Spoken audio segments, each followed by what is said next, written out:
அதிசயங்களை செய்கிறவர் நம்மோடு கூட இருக்கிறவராகவே இருக்கிறார். யாத்திராகமம் 13ஆம் அதிகாரம் 17வது வசனத்தை நாம் வாசிக்க கேட்போம். யாத்திராகமம் 13ஆம் அதிகாரம் 17வது வசனம். பார்வோன் ரதங்களை புகவிட்ட பின். யாத்திராகமம் 13ஆம் அதிகாரம் 17வது வசனத்தை நாம் வாசிக்க கேட்போம். பார்வோன் ஜனங்களை போகவிட்ட பின் ஜனங்கள் யுத்தத்தை கண்டால் மனமடிந்து யுத்தத்தை கண்டால் மனமடிந்து எகிப்துக்கு திரும்புவார்கள் என்று சொல்லி எகிப்துக்கு திரும்புவார்கள் என்று சொல்லி பெலிஸ்தரின் தேச வழியாய் போவது சமீபமானாலும் தேவன் அவர்களை அந்த வழியாய் நடத்தாமல். முதல்ல இன்னொரு ஆள் வாசிங்க. யாத்திராகமம் 13:17 வாசிங்க. பார்வோன் ரதங்களை போகவிட்ட பின் ஜனங்கள் யுத்தத்தை கண்டால் மனமடைந்து எகிப்துக்கு திரும்புவார்கள் என்று சொல்லி நல்ல கவனிங்க. அத எல்லாரும் நல்ல கவனிக்கன்னு சொல்லிதான் நான் மறுபடியும் சொல்லுகிறேன். அதை குறித்து வைத்துக் கொள்ளுங்கள். பார்வோன் ஜனங்களை போகவிட்ட பின், இந்த சம்பவம் எல்லாருக்கும் தெரிந்த ஒரு சம்பவம். ஆண்டவர் செங்கடலை 2ஆக பிளந்தார் என்று சொல்லி எல்லாருக்கும் தெரியும். தெரியுமா தெரியாதா? இப்போ இது எல்லாருக்கும் தெரிந்தது தானே. இதுல என்ன நம்ம தியானம் செய்ய போகிறோம், இதுல ஆண்டவர் என்ன கற்றுக் கொடுக்க போகிறார், இது ஒரு அற்புதத்தை செய்தார் என்று சொல்லி அதை நாம் ஒரு வாசிக்கிறது போல வாசித்து விட்டு போகக்கூடாது. இதுல ஆண்டவர் உடைய மகிமை எப்படியா இருக்கிறது என்று சொல்லி இந்த நாளிலே தியானிக்க போகிறோம். வாசித்தோம். ஆண்டவர் மோசேயை அழைத்தாரு. பார்வோனிடத்துல போய் என் ஜனங்களை அனுப்பிவிடுன்னு சொல்லுன்னு சொன்னாரு. இந்த சம்பவங்கள் எல்லாருக்கும் தெரியும். கடைசியா தலைப்பிள்ளை சங்காரம் நடந்ததுக்கு அப்புறம் பார்வோன் இஸ்ரவேல் ஜனங்களை என்ன செய்தான்? போக விட்டான், துரிதப்படுத்தினான். அவர்கள் கடந்து போனார்கள். அவர்கள் கடந்து போன அந்த சம்பவத்தை தான் இப்ப வாசிச்சோம். பார்வோன் அவர்களை அனுப்பிவிட்டதுக்கு அப்புறம் ஆண்டவர் ஒரு காரியத்தை செய்கிறார். கர்த்தர் அந்த இடத்துல செய்த காரியத்தை இப்ப வாசிக்க கேட்டோம். அவர்கள் வாசிங்க. அந்த வழியாய் போனால்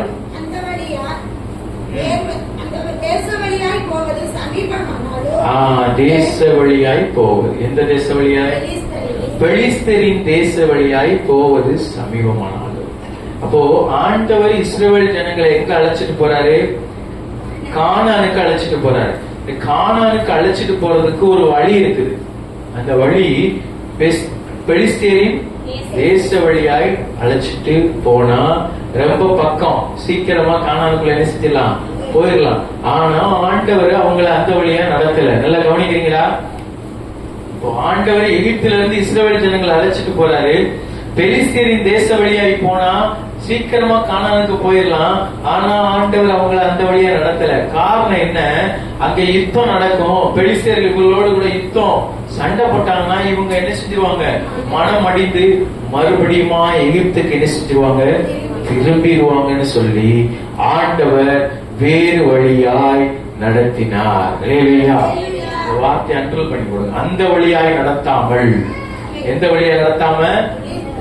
பெலிஸ்தரின் தேச வழியாய் நடத்தாமல் வேறு வழியாய் ஆண்டவர் நடத்தினார். இதுல முதலாவது நாம் புரிந்து கொள்ள வேண்டிய காரியம், ஆண்டவர் நம்முடைய வாழ்க்கையில இப்படி செஞ்சா நல்லா தானே இருக்கும் அப்படின்னு சொல்லி நம்ம நினைக்கலாம். அப்படித்தானே? இப்படி செஞ்சா நல்லா தானே இருக்கும்னு சொல்லி நாம் நினைக்கலாம்.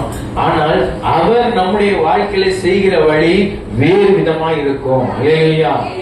நாம் தெரிந்து கொள்கிற வழி ஒன்று, அது ரொம்ப ஷார்ட்டா தெரியும், குறுக்கு வழியா தெரியும். மனிதன் எப்பொழுதுமே எதை நினைப்பான்?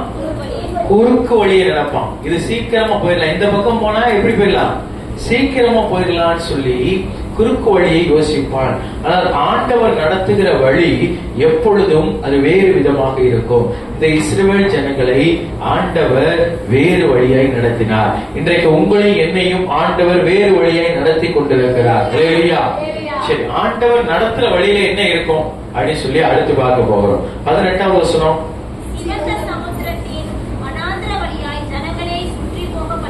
சிவந்த சமுத்திரத்தின் வனாந்திர வழியாய் ஜனங்களை சுற்றி போக பண்ணினார். சில நேரம் ஆண்டவரே சுற்றி போக பண்ணுகிறார். எத்தனை பேருக்கு நான் சொல்றது புரியுது?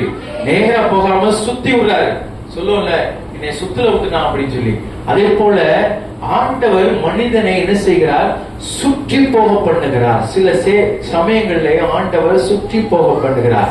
அந்த சுற்றி போக பண்ணுகிற அந்த வழியில எப்படி இருக்குதா? சிவந்த சமுத்திரம் இருக்குது, வனாந்தரம் இருக்குது. ரெண்டு காரியம் சொல்லப்பட்டிருக்கிறது. சிவந்த சமுத்திரம், வனாந்தரம். ஆண்டவர் நடத்துற பாதையில ரெண்டு விஷயம் இருக்குது. நல்லா நோட் பண்ணி வச்சுக்கணும். ஆண்டவர் நம்மை தெரிந்து கொண்டது உண்மை, நம்மை அழைத்தது உண்மை, நம்மை அபிஷேகித்தது உண்மை, நம்மளை நடத்துறது உண்மைதான். ஆனா நடத்துற வழி வேறு வழியா இருக்கும். நாம் நினைப்பது போல ஆண்டவர் நம்மை நடத்த மாட்டார். புரிந்து கொள்ளணும் நல்லா. நம்ம ஒரு ஐடியா போட்டு பிளான் போட்டு வச்சிருக்கோம். அந்த வழியா ஆண்டவர் நடத்த மாட்டார். அவர் நடத்துற வழி வேறு விதமா என்ன செய்யும் இருக்கும். அந்த வேறு விதமான காரியங்கள் எப்படி இருக்கும்? சிவந்த சமுத்திரமும் வனாந்தர வழியுமா இருக்கும். சிவந்த சமுத்திரம்னா நம்ம எல்லாருக்கும் தெரியும், கடல். வனாந்தரம்னா தெரியும், பாலைவனம். எதுவுமே இல்லாத ஒரு சூழ்நிலை. இன்றைக்கு ஆண்டவர் நம்மை நடத்துகிற பாதை சிவந்த சமுத்திரமாகவும் வனாந்தரமாகவும் இருக்கலாம். ஒருவேளை ஆண்டவர் நம்மை நடத்தி கொண்டிருக்கிற பாதை ஒரு வனாந்தரம் போல. ஆண்டவரை எதுவுமே இல்லையே, என்னிடத்துல எதுவுமே இல்லாத ஒரு சூழ்நிலை, என்னுடைய வீட்டுல எதுவுமே இல்லாத ஒரு சூழ்நிலை, என் குடும்பத்துல எதுவுமே இல்லாத ஒரு சூழ்நிலை, யாரும் உதவி செய்யாத ஒரு சூழ்நிலை, இக்கட்டான ஒரு நிலைமை, நான் கூப்பிடுகிறது யாருக்கும் கேட்காத ஒரு நிலைமை, வனாந்தரத்தை போல இருக்கிறேன் என்று சொல்லி ஒருவேளை இருப்போம் என்றால், ஆண்டவர் நடத்துகிற அந்த வனாந்தர பாதையில ஒரு காரியத்தை ஆண்டவர் செய்கிறார். 21வது வசனம், அவர்கள் இரவும் பகலும் வழிநடக்க கூடும்படி மேகஸ்தம்பத்திலும் இரவில் அவர்களுக்கு வெளிச்சம் காட்ட அக்கினி ஸ்தம்பத்திலும் அவர்களுக்கு முன் சென்றார். ஹல்லேலூயா. கவனிக்கிறீங்களா? ஆண்டவர் வனாந்தரத்துல நடத்தினார்னா போ அப்படின்னு சொல்லி விட்டுற மாட்டாரு. அங்க வழியை உண்டு பண்ணுகிறார். ஹல்லேலூயா. அங்க ஒரு வெளிச்சமா வர்றார். வனாந்தரத்துல இருட்டுதான் இருக்கும். பாலைவனத்துல லைட் எல்லாம் என்ன செய்யாது, இருக்காது. பாலைவனத்துல எப்படி நடக்க முடியும் ஆண்டவரே? எதுவுமே இல்லாத சூழ்நிலை எப்படி நடக்க முடியும்னு சொல்லி ஒருவேளை நினைத்தால் ஆண்டவர் சொல்லுகிறார், பகலிலே மேக ஸ்தம்பமாகவும் இரவிலே அக்னி ஸ்தம்பமாகவும் நான் உன்னோடு கூட இருக்கிறேன் என்று சொல்லி ஆண்டவர் சொல்லுகிறார். அநேக நேரங்கள்ல அவர் மேக ஸ்தம்பமாய் இருக்கிறார், அநேக நேரங்கள்ல அவர் அக்னி ஸ்தம்பமாய் இருக்கிறார். அதனால நாம் என்ன செய்கிறோம்? வனாந்தரமான பாதையிலே நடந்து செல்வது இலகுவாய் இருக்கிறது. இல்லையா? அதோட கூட யாத்ராவும் 14ஆம் அதிகாரம் 1-2 வாசிங்க. யாத்ராவும் 14:1-2.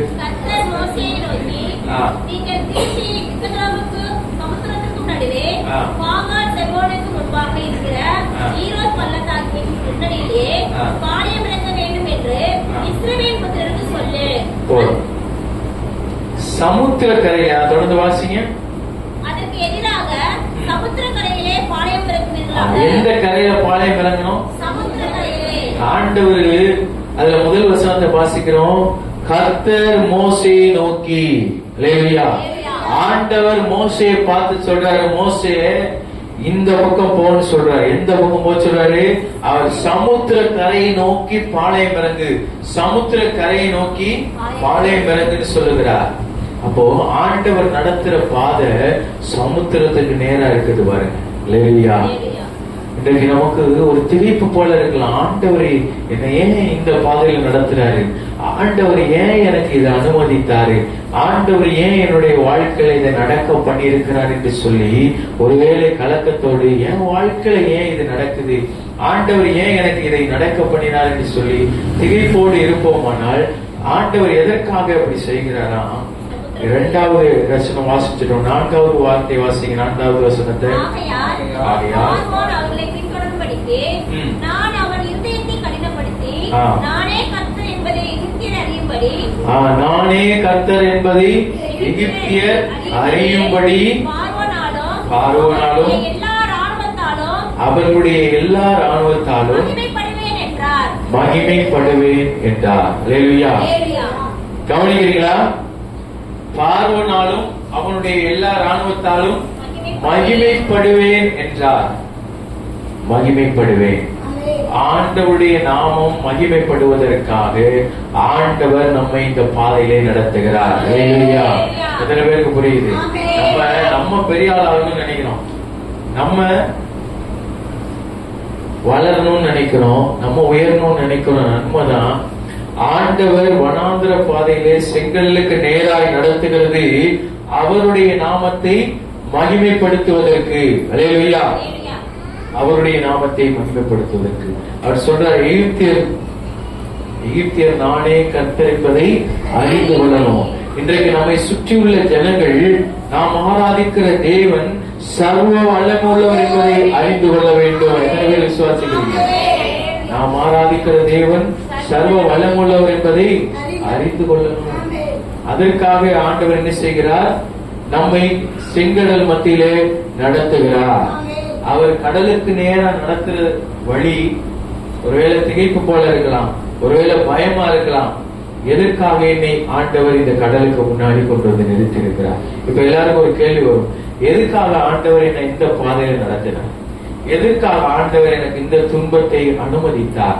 ஆண்டவர் எதற்காக என் வாழ்க்கையில இந்த காரியத்தை நடத்தினார் என்று சொல்லி நாம் ஒருவேளை கலங்கி கொண்டிருப்போமானால் ஆண்டவர் சொல்லுகிறார், என்னுடைய நாமத்தை மகிமைப்படுத்துவதற்கு நான் உன்னை இந்த பாதையில் என்ன செய்கிறேன்? நடத்துகிறேன். ஹல்லேலூயா. அவருடைய நாமம் மகிமைப்படணுமா? ஏன்னா பார்வோன் நினைச்சான் அவன் தான் பெரிய ஆளுன்னு சொல்லி. ஆண்டவர் தான் சர்வ வல்லமுள்ள தேவன். ஹல்லேலூயா.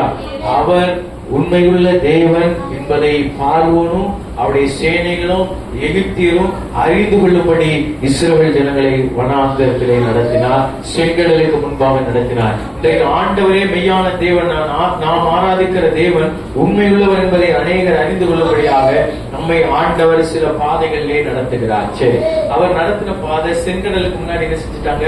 வந்து நின்றுட்டாங்க. இஸ்ரவேல் ஜனங்கள் அப்படியே நடந்து வரும்போது வந்து நிக்கிறாங்க. முன்னாடி பார்த்தா என்ன இருக்கு? செங்கடல் இருக்கு, கடல் இருக்கு. கடல் எல்லாரும் பார்த்திருப்போம் தானே, பெரிய கடல்.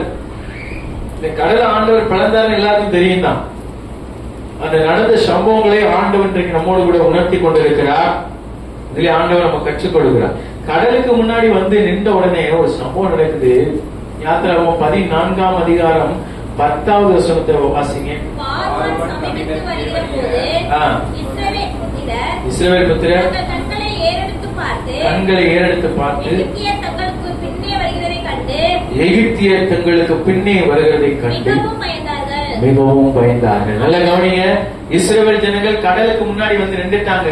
போறதுக்கு வழியே கிடையாது, போறதுக்கு வழியே இல்லை. எந்த பக்கம் போறதுன்னு தெரியாம கடலுக்கு முன்னாடி வந்து நிற்கும் பொழுது பின்னாடி திரும்பி கண்களை ஏறெடுத்து பார்த்தா பார்வோனுடைய சேனை என்ன செய்து அழிக்க வருது.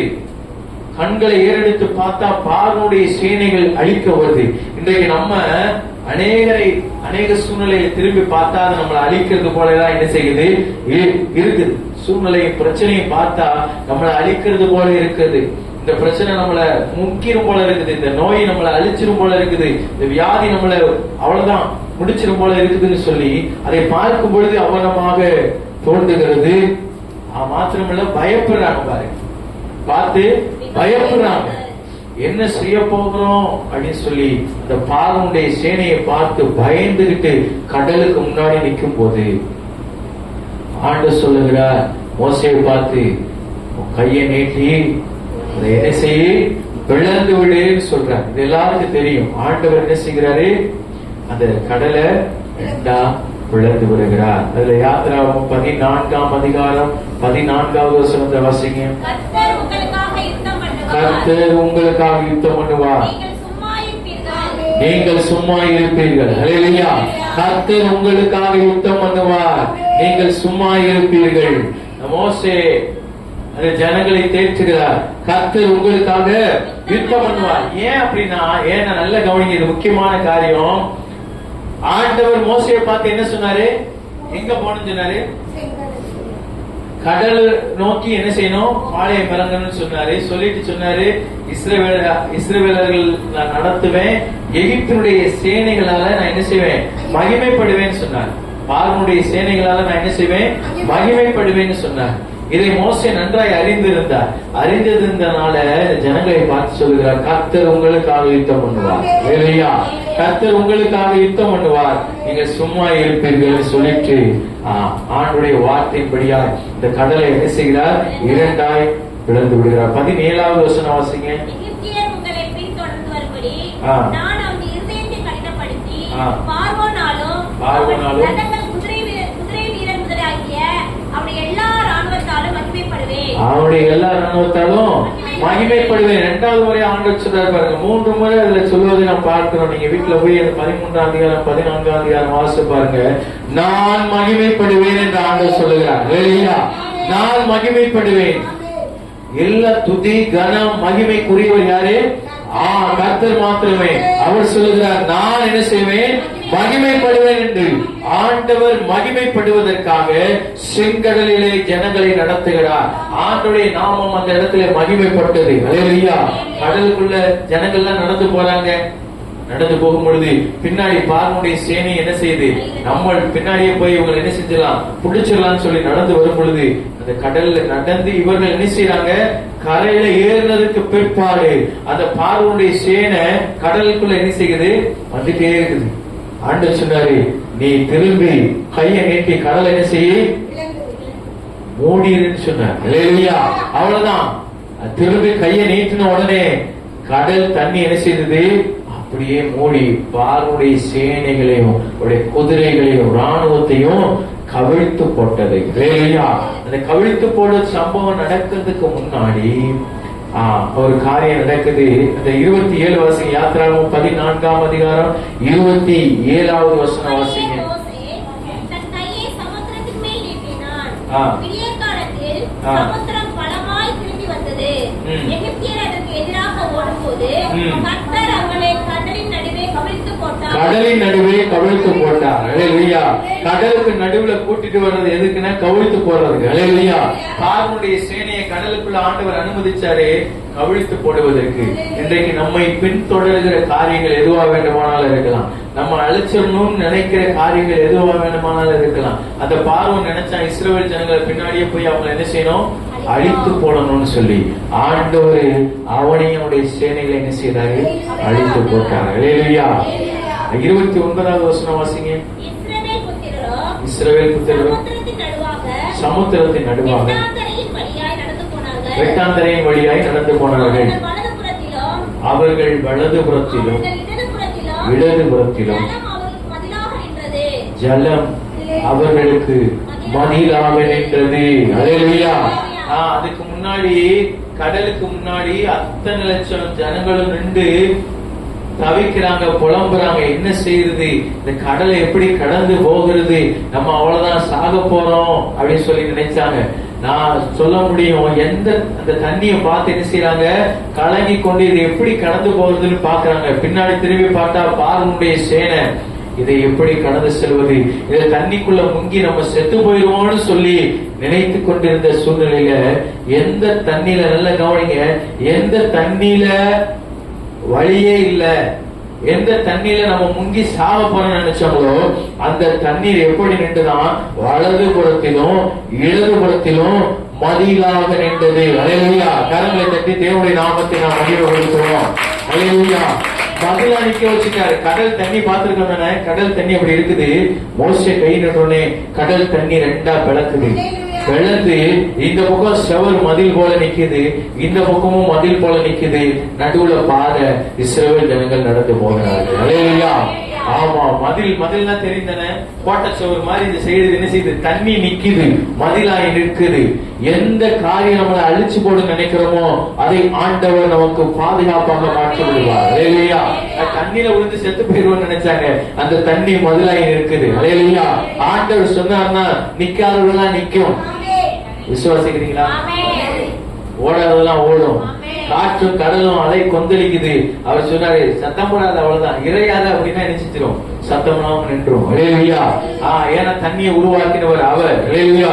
ஜலத்தின் மேல் அசைவாடினவர் அவர். அதனால தண்ணீர் என்ன செய்தது, மதிலாக நின்றது. இன்றைக்கு நமக்கு மதிலாக அவர் இருக்கிறார். இந்த இஸ்ரவேல் ஜனங்கள் என்ன செய்தாங்க, வட்டாந்தரையில நடந்து போனார்கள் சொல்லி நாம் பார்க்கிறோம். இன்றைக்கு நம்மை பின்தொடர்ந்து வருகிற பார்வனுடைய சேனை போல பிரச்சனையா இருக்கலாம், போராட்டங்களா இருக்கலாம், உபத்திரவமா இருக்கலாம். இந்த உபத்திரவம் எனக்கு எதற்காக ஆண்டவர் அனுமதித்தார், இந்த வியாதி எதற்காக ஆண்டவர் அனுமதித்தார், இந்த பள்ளத்தாக்கு எதற்காக, இந்த சூழ்நிலை எதற்காக என்று சொல்லி ஒரு கேள்வியோடு இருப்போம் என்றால் ஆண்டவர் நம்மை பார்த்து சொல்லுகிறார், அழைக்கப்பட்ட தெரிந்து கொள்ளப்பட்ட தேவனால் முன்குறிக்கப்பட்ட பிள்ளைகளுடைய வாழ்க்கையில ஒரு வனாந்தரமும் ஒரு செங்கடலும் வருதுன்னா நான் தைரியமாய் சொல்லணும், ஆண்டுடைய நாமம் அது நிமித்தமாய் மகிமைப்பட போகிறது. அல்லேலூயா.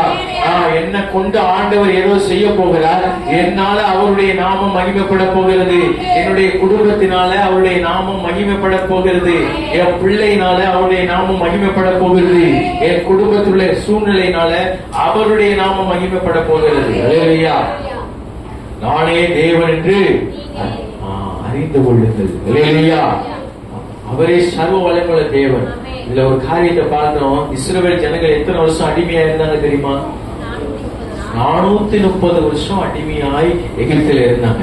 இந்த 430 வருஷ அடிமைய ஒரே நாள் ராத்திரியில என்ன செஞ்சுட்டாரு? ஆண்டவரே கிளப்பிட்டாரு. அல்லேலூயா. ஒரே நாள்ல முடிஞ்சிச்சு, அவ்வளவுதான். அல்லேலூயா. ஒரு புறப்பட பண்ணினார், அவர் மகிமையாய் வெற்றி சேர்ந்தார், அவருடைய மகிமையை அநேகர் பார்த்தார்கள். அல்லேலூயா.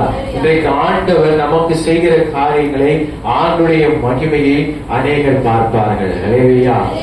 இஸ்ரவேல் ஜனங்கள் ஒன்ன பார்த்தாங்க. என்ன பார்த்தாங்க தெரியுமா? 30வது வசனம் வாசிங்க. இவ்விதமாய் கர்த்தர் அந்நாளிலே இஸ்ரவேலரை எகிப்தியரின் கைக்கு தப்புவித்து ரட்சித்தார்.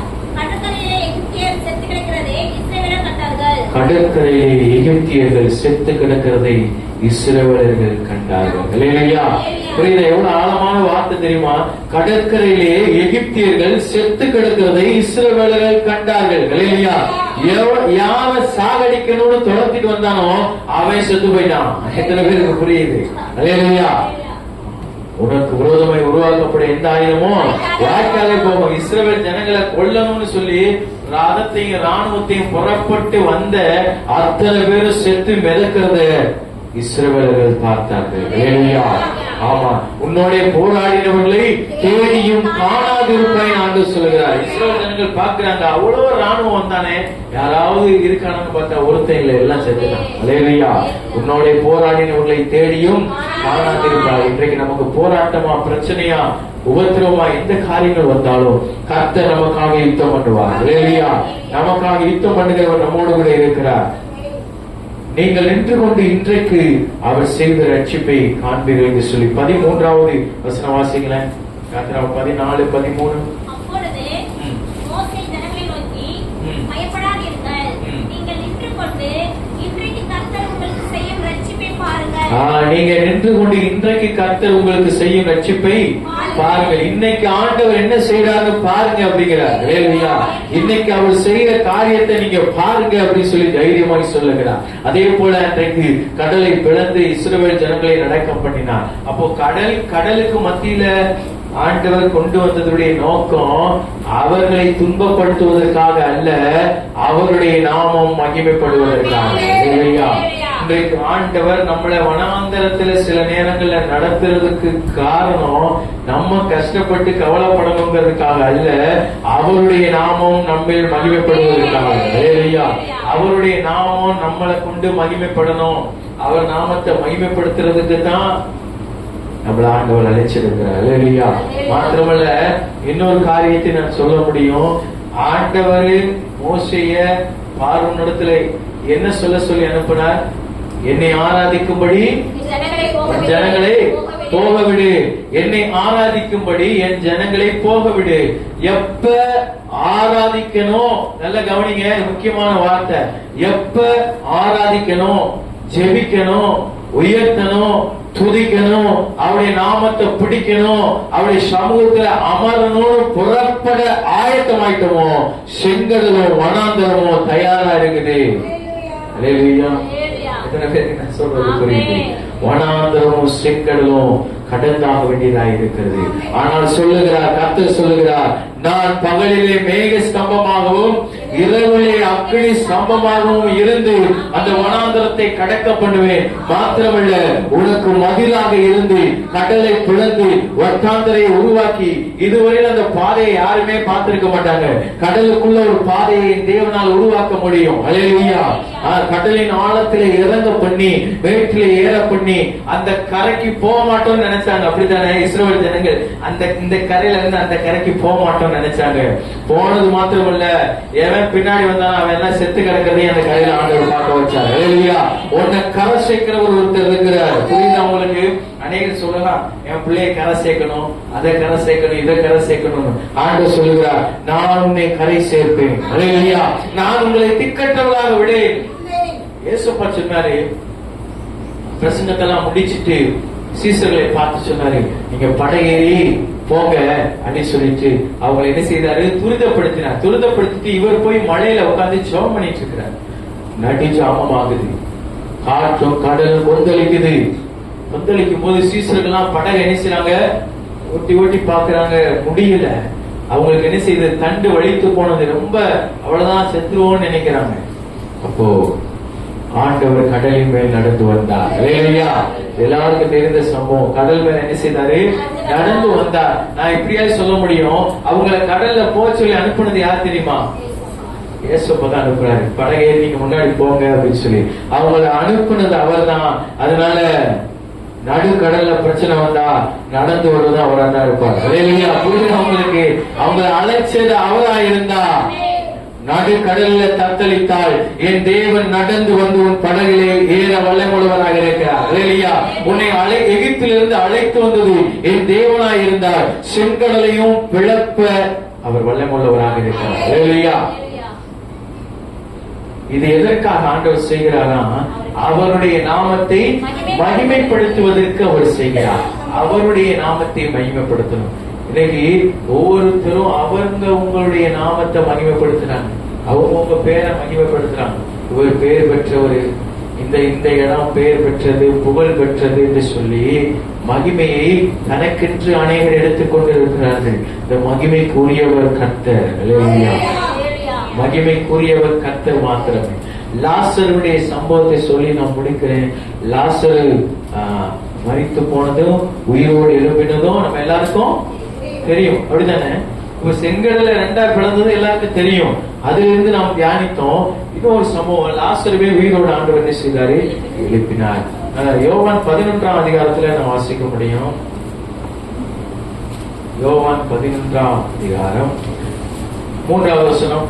அப்போது அவனுடைய சகோதரிகள், ஆண்டவரே, நீர் சிநேகிக்கிறவன் வியாதியாயிருக்கிறான் என்று சொல்ல அவர்களுக்கு ஆள் அனுப்பினார்கள். நீ சிநேகிக்கிறவன் வியாதியாய் இருக்கிறான் என்று சொல்லி அவர்களுக்கு ஆள் அனுப்பினார்கள். இயேசு அதை கேட்ட பொழுது, இயேசு அதை கேட்கிறார். இயேசு என்ன கேட்கிறாரு? இந்த புக்கம் சொல்லுங்க, ஆண்கள்லாம் சொல்லுங்க. இயேசுப்பா எதை கேட்டாரு? எந்த செய்தியை கேட்டாரு? லாசரு வியாதியா இருக்கிறான் அப்படின்னு சொல்லி இயேசுப்பா கேட்டாரா கேட்கலையா? கேட்டார். அல்லேலூயா. இன்னைக்கு நம்முடைய ஜெபத்தை ஆண்டவர் கேட்கிறாரா இல்லையா? கேட்கிறார். கேட்கிறார் தானே? அல்லேலூயா. சரி வாசிங்க. கேட்டார். இயேசு அதை கேட்ட பொழுது, இந்த வியாதி மரணத்துக்கு ஏதுவாயிராமல் தேவனுடைய மகிமை விளங்குவதற்கு ஏதுவாயிருக்கிறது. அல்லேலூயா. கவனிங்க, ஆண்டவர் சொல்றாரு, இந்த வியாதி மரணத்திற்கு ஏதுவாய் இராமல் தேவனுடைய நாமம் மகிமைப்படுவதற்கு ஏதுவாய் இருக்கிறதுன்னு சொன்னாரு. அப்ப லாசருக்கு வியாதி வந்தது, லாசரு சாகிறதுக்கா? அவருடைய மகிமை காணப்படுவதற்கு. அல்லேலூயா. லாசரு செத்ததே அவர் உயிரோடு எழுப்புறதுக்கு தான். அல்லேலூயா. அவருடைய மகிமை அந்த அநேகர் காணும்படியாய் லாசரு மரித்தான். அந்த செய்தியை கேட்டுட்டு பின்னும் அங்கு தங்குகிறார். வாசிங்க. இயேசு மார்த்தாளிடத்திலும் அவருடைய சகோதரனிடத்திலும் லாசருவிடத்திலும் அன்பாயிருந்தார். அவன் வியாதியா இருப்பதற்காக அவர் கேள்விப்பட்ட பொழுது தாம் இருந்த இடத்திலே பின்னும் 2 நாள் தங்கினார். இருந்த இடத்திலே பின்னும் 2 நாள் தங்கினார். கேட்ட உடனே இயேசுப்பா போகல, இன்னும் 2 நாள் அதே இடத்துல இருக்கிறார். இயேசு கிறிஸ்து இருந்த இடத்திலும் லாசர் இருந்த இடத்துக்கும் தூரம். அவர் அந்த இடத்துக்கு கடந்து போகல. இன்னும் 2 நாள் இங்கேயே தங்கி இருக்கிறாரு. ஐயோ முடியாம இருக்கிறான்னு சொல்லி உடனே கிளம்பி போகல. இன்னைக்கு யாராவது நமக்கு ரொம்ப பிரியமானவங்க, ரொம்ப சொந்தக்காரவங்க முடியாம சீரியஸா ஆஸ்பத்திரியில இருக்காங்கன்னு சொல்லி சொன்னா நம்ம என்ன செய்வோம்? உடனே போய் பார்த்துட்டு வந்துடும். அப்படித்தானே? சாக புழக்க கிடைக்கலாம் அப்படின்னு சொன்னா உடனே என்ன செஞ்சுவோம்? போய் பார்த்துட்டு வந்துருவோம். இயேசுப்பா போகல, இன்னும் 2 நாள் அங்கேயே இருக்கிறாரு. சொல்றாரு, இந்த வியாதி மரணத்துக்கு ஏதுவாயிராமல் என்னுடைய நாமம் மகிமைப்படுவதற்கு ஏதுவாய் இருக்கிறது. அதுக்கப்புறம் இயேசு கிறிஸ்து அந்த இடத்துல போகிறார். 4வது வசனம் வாசிக்க, 39வது வசனம் வாசிங்க. இயேசு கல்லை எடுத்து போடுங்கள் என்றார். கல்லை எடுத்து போடுங்கள் என்றார். மரித்தவருடைய சகோதரியாகிய மார்த்தாள் அவரை நோக்கி, ஆண்டவரே, இப்பொழுது நாருமே 4 நாள் ஆயிற்றே என்றாள். நாருமே 4 நாள் ஆயிற்றே என்றார். இயேசு அவளை நோக்கி, நீ விசுவாசித்தால் தேவனுடைய மகிமையை காண்பாய் என்றார். அல்லேலூயா. இப்போ லாசர் என்ன செய்தாரு? செத்து போயிட்டாரு. லாசர் செத்து போய் கல்லறையில வச்சுட்டாங்க. கல்லறையில வச்சு கல்ல என்ன செஞ்சுட்டாங்க? மூடியாச்சு. இயேசுப்பா அந்த இடத்துக்கு போகிறார். போய் கல்ல புரட்டி போடுங்கன்னு சொல்றார். சொல்லும் போது மரியாள் சொல்லுகிறாங்க, ஆண்டவரே, நாருமே 4 நாள் ஆயிடுச்சு. ஏன்னா ஒரு பணத்தை புதைச்சாலோ கல்லறையில வைக்கும் போதும் 3 நாளுக்கு அப்புறம் என்ன செஞ்சிடும்? வாட வந்துடும். மனிதனுடைய சரீரம் அப்படிதான், அது என்ன செஞ்சிடும்? வாட வந்துடும். அப்போ நாளை போன ஒரு நிலைமையில உள்ள இருக்குங்கிறது யாருக்கு தெரியுது? மார்த்தாள், மரியாள், அங்க இருக்கிற ஊர் சொந்தக்கார பந்தக்காரன் எல்லாருக்கும் தெரியும். நமக்கும் தெரியும் தானே?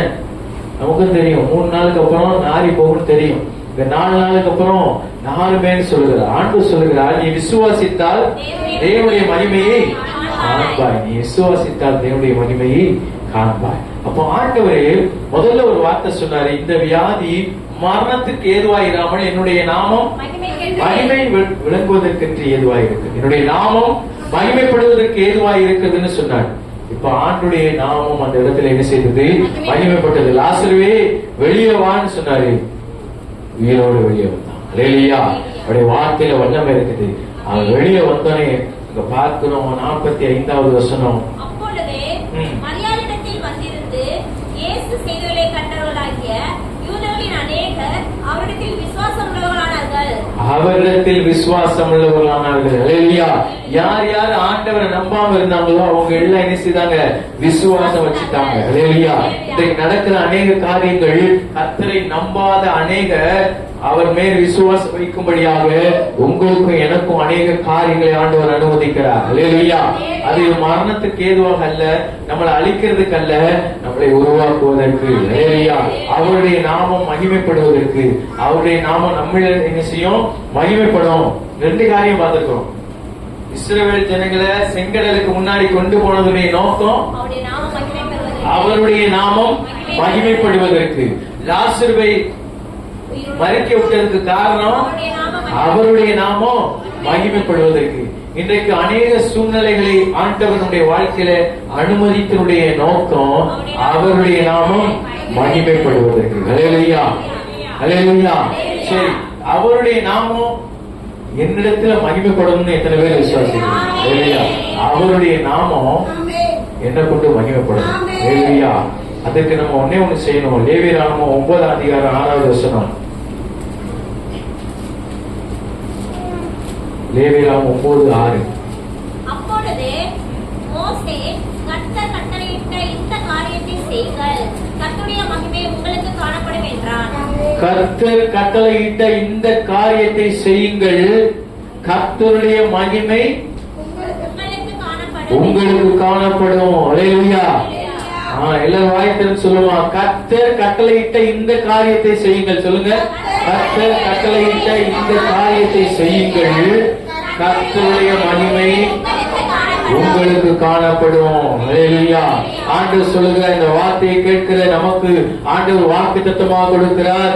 கர்த்தருடைய மகிமை உனக்கு காணப்படும். கர்த்தருடைய மகிமை உன் பிள்ளைக்கு காணப்படும். கர்த்தருடைய மகிமை உன் வீட்டில காணப்படும். ஆனால் நீ செய்ய வேண்டியது ஒண்ணு, கட்டளைக்கு கீழ்ப்படியணும். ஆண்டுடைய வார்த்தைக்கு கீழ்ப்படியணும். மோசேக்கு ஆண்டவர் சொன்னாரு, செங்கடலுக்கு முன்னாடி போ, அந்த இடத்துல பாளையம் இறங்குது. மோசே பதில் பேசல, ஆண்டவரே இங்கிட்டு போக சொல்றீங்க, இங்கிட்டு போன நேரா கடலு, நாங்க கடல்ல வந்து சாகுறதா அப்படின்னு சொல்லி கேட்கல, போயிட்டார். லேலியா போனவருக்கு தெரியும் அவர் ஏதாச்சும் செய்வார். லேலியா இன்றைக்கு ஆண்டவர் நமக்குள்ள ஒரு விசுவாசத்தை எதிர்பார்க்கிறார். நமக்குள்ள ஒரு விசுவாசத்தை எதிர்பார்க்கிறார். ஆண்டவரால எல்லாவற்றையும் செய்ய முடியும் என்கிற விசுவாசம். லேலியா நீ விசுவாசித்தால் தேவனுடைய மகிமையை காண்பாய். எங்கேயாவது நீ உபவாசித்தால் தேவனுடைய மகிமையை காண்பாய் இருக்கா? நாட்கள் 40 நாள் உபவாசம் இருப்பது நன்மை, முடிந்தவர்கள் இருக்கலாம். ஆனால் அதை ஒரு சடங்காச்சாரமாக என்ன செய்யக்கூடாது, ஃபாலோ பண்ணக்கூடாது. அம்மா சொன்னாங்க மீன் சாப்பிட மாட்டேன், எத்தனை நாளைக்கு? 40 நாளைக்கு. இன்னொருத்தர் சொன்னாரு பீடி சிறுக்கெல்லாம் குடிக்க மாட்டேன், எத்தனை நாளைக்கு? 30 நாள் விரதம், அப்புறம் அதுல சேர்த்து குடிப்பேன். இது உண்மையான பக்தி அல்ல, இது உண்மையான காரியம் அல்ல. ஹல்லேலூயா. ஒவ்வொரு நாளும் இருக்கணும்னு ஆண்டவர் ஆசைப்படுறார். ஹல்லேலூயா. 40 நாள் மட்டும் பரிசுத்தமா வாழ்ந்துட்டு மீதி 400 நாள் நல்லா திரியணும் அப்படின்னு சொல்லி ஆண்டவர் சொல்லல. ஹல்லேலூயா. ஆண்டவர் எல்லா நாளிலும் ஒரே போல இருக்க சொல்லுகிறார். ஹல்லேலூயா. மாறுபாடா இருக்க சொல்றது தேவனுடைய சித்தம் அல்ல, மாறுபாடுடைய சித்தம் அல்ல. அப்போ நாம் புரிந்து கொள்ளணும், இந்த காலை பொழுதிலே ஆண்டவர் நம்மை தேற்றுகிற வண்ணமாக நமக்கு வாக்கு திட்டமாக கொடுக்கிறார். அவர் நம்முடைய வாழ்க்கையில மகிமைப்பட விரும்புகிறார். ஹல்லேலூயா. நம்மளை வச்சு அவர் மகிமைப்பட விரும்புகிறார். அதுக்கு நம்ம செய்ய வேண்டியது கட்டளைக்கு கீழ்ப்படி. வேதமே வெளிச்சம், கட்டளையே விளக்கு. ஹல்லேலூயா. வேதமே வெளிச்சம், அவருடைய கட்டளை தான் விளக்கு. விளக்க தூக்கி நாம் செல்லும் பொழுது அது வெளிச்சத்தை கொடுக்கிறதாக இருக்கிறது. ஹல்லேலூயா. அந்த விளக்கை நாம் தூக்கி செல்லும் பொழுது அது வெளிச்சத்தை கொடுக்கிறதாக இருக்கிறது. நம்முடைய வாழ்க்கையில இருள் இருக்குதா? இன்றைக்கு ஆண்டுடைய வார்த்தை நமக்கு வெளிப்படுகிறது. அந்த இருளை வெளிச்சமாக்குகிற வார்த்தை நமக்குள்ளாக இருக்கிறது. ஹல்லேலூயா. இன்னும் அநேக காரியங்களை சொல்ல முடியும். வீட்டுல போய் வாசிக்க குறித்து வைத்துக் கொள்ளுங்கள். 1 நாளாகமம் 16ஆம் அதிகாரம் 27வது வசனம். மாத்திரமல்ல சங்கீதம் 3:3 ஒரு ஆள் வாசிங்க. சங்கீதம் 3:3 மனப்பாடமா தெரிஞ்சது. ஆனாலும் கர்த்தாவே, நீர் என் கேடகமும் என் மகிமையும் என் தலையை உயர்த்துகிறவருமாய் இருக்கிறீர். ஆமென். நீர் என் கேடகமும் என் மகிமையும். சொல்லுங்க, என் மகிமை. ஹல்லேலூயா. யாருக்குமே அந்த விசுவாசம் இருக்கு இல்லையா? என் மகிமை. ஹல்லேலூயா. அவர் மகிமையின் கிரீடத்தை கொடுத்திருக்கிறார். ஹல்லேலூயா. அவர் முள்முடி சூட்டப்பட்டு அடிக்கப்பட்டதுனால நமக்கு மகிமையின் கிரீடத்தை ஆண்டவர் கொடுத்திருக்கிறார். அவர் மகிமையாய் வெற்றி சிறந்தார். சிலுவையிலே மகிமையாய் வெற்றி சிறந்தவர். அதான் தாவீது சொல்லுகிறார், நீர் என் கேடகமும் என் மகிமையும் என் தலையை உயர்த்துகிறவருமாய் இருக்கிறீர். ஹல்லேலூயா. அவர் நம்முடைய கேடகமாய் நமக்கு மகிமையாய் இருந்தா தலை குனியாது, நிமிரும். ஹல்லேலூயா. அவர் நிமிர்த்துகிற தேவன்.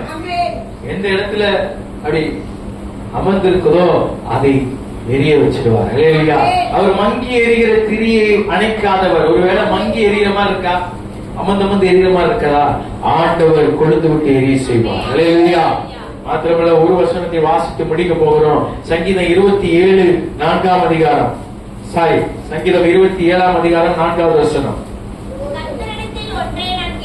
கர்த்தரிடத்தில் ஒன்றை நான் கேட்டேன், அதையே நான் நாடுவேன். எடுத்துட்டீங்களா எல்லாரும்? சங்கீதம் 27:4. கர்த்தரிடத்தில் ஒன்றை நான் கேட்டேன். இன்றைக்கு ஆண்டவர்கிட்ட நீங்க என்ன கேட்கிறீங்க? என்ன கேட்கணும்? அது நமக்குடைய இருதயத்துல தெரியும்.